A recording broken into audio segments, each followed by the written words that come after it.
Okay, so we've been talking a lot about international projects, but in global health, we also can impact global health through our local community, and especially now with the COVID-19.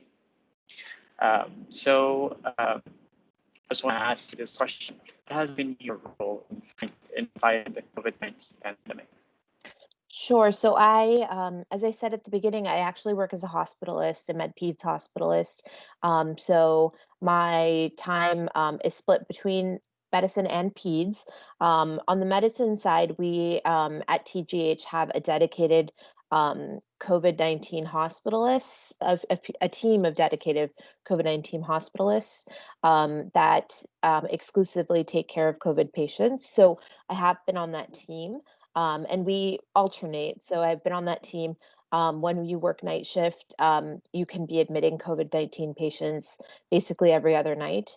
We alternate that as well. And then on the pediatric side, which our pediatric hospitalist service is actually at St. Joseph's Hospital, I have also served as the dedicated COVID-19 hospitalist there. So I've actually taken care of patients. My youngest COVID-19 patient was 9 days old, and my oldest was 93. So I've taken care of COVID-19 patients from basically 0 to 90. Whole spectrum. Yes. Yeah, I think the communication that's happening right now is people assuming that it's only with older populations, but there are still cases that we do see young people being hospitalized for it. Yes. Usually the young kids, I mean, you don't see as many, that is correct. And they're usually not as severe. But, they do sometimes get sick. And so it's not correct to assume that all kids are Yeah. completely immune to it, as sometimes in the media they say. Yeah, absolutely. Just like Mhm. any other disease in the world, it's not really an exception. It's more of a spectrum. And Exactly. And we're just starting to learn actually a few of the cases that I've taken care of in the peds population is actually after the fact. So, they may have had the infection 5, 6 weeks before, and then they're presenting with what's called MIS-C or PIMS. It's like a post-inflammatory syndrome that, has a variable presentation. It will, in some patients, one patient, a 17-year-old, actually presented with heart failure and was in the ICU very sick. And, we had to treat her with very strong anti-inflammatory medicines. There was a 2-year-old that was also very sick in the ICU that came in with like GI symptoms, so diarrhea, nausea, vomiting, that, when we did the workup was probably related to this post-inflammatory syndrome. So I think one of the things with COVID-19 is we're still learning so much. When we yeah, started treating back in March, really, the treatments that we used at that time have changed. We're not using those treatments anymore as we learn more about this illness, as the evidence grows in support of certain treatments. So our treatment protocols have changed. And then we're also now just starting to learn about kind of the secondary things. And then now I think we're learning even more about kind of these long-term consequences that adults are starting to describe: chronic yeah, fatigue, cough, skin manifestations, memory loss, things like that. So we're just learning, and it's exciting, but it's also a little scary also, because when you're the provider, you're doing the best that you can, but unfortunately we don't always have, um, you know, uh, our treatment options are limited because we yeah, don't really have medications that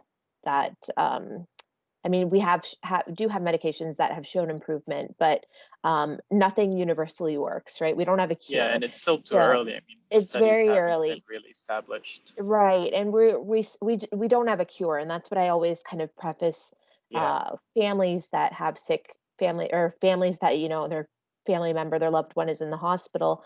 I always try to kind of explain that we don't have a cure for this yet, that we have medications that can help improve outcomes, but unfortunately they don't cure the disease. yeah, And because of that, everyone reacts a little bit differently. So it's it's a challenging time, definitely, in medicine. So, what do you think? What is your opinion on what must happen to end this pandemic? um, I think we I need a know you talked a vaccine. little bit about the vaccine, Yes, right? I think we need a vaccine. Because I think for us to get to the point of herd immunity, we will have lost, I think, too much life. Well, this has, I think, if we've learned anything so far, it's that this illness can definitely cause is more fatal than any of the other kind of cold viruses that we had out there than the Yeah, influenza. And so we can't just wait around for herd immunity. I think we need a vaccine so that it is safe for especially those that are immunocompromised and elderly to be out in the community, and for those that are not, to not spread it to other people.